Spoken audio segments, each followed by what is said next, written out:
Magandang araw po sa ating lahat. Ako po si Mami Yo at ngayon tayo po ay magluto ng lechon sisig. At ito po ang mga sangkap na ating gagamitin para sa pagluto nito. Una na dito ang pinakamahalaga nating sangkap na piski ng baboy, syempre suka, sibuyas, siring labuyo, paminta, oyster sauce at pipino. Syempre para may lasa ang ating baboy, lagyan natin ito ng asin. At saka paminta. Habang ginagawa natin ito ay dapat ay may nakatabi na tayong langis na nakasalang dito sa kawali. Para po ating masigurado na maganda ang pagkakaprito ng ating baboy, dapat siguraduhin muna nating sobrang mainit ang ating langis. Yan po, mainit na po ang ating langis, kaya pwede na po tayo magsalang. Pagkalagay ng baboy ay magwisik din po tayo ng tubig para ito ay mas maging malutong.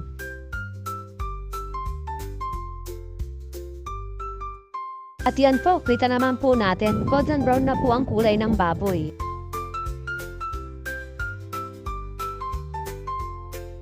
Atin pong i-check mga kadadiyo. Ang ganda po na pagkakaprito. Perfect na po yan.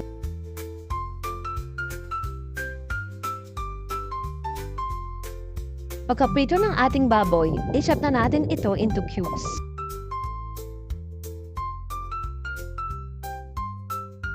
Saka natin ilahok ang sibuyas, siling na buyo, siling haba, ang ating special suka, paminta,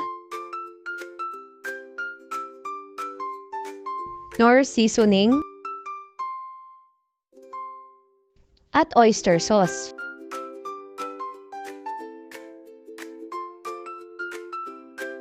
Haluin natin itong maigi para maging malasa ang ating sisig.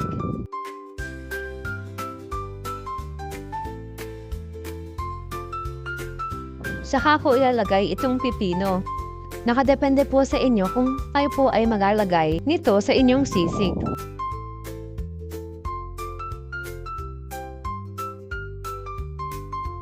Yan po, ready na po ang ating sisig. Deserve ko na po ito sa aming kainan. Ayun lamang po, maraming salamat po mga kadadiyo. Hanggang sa muli.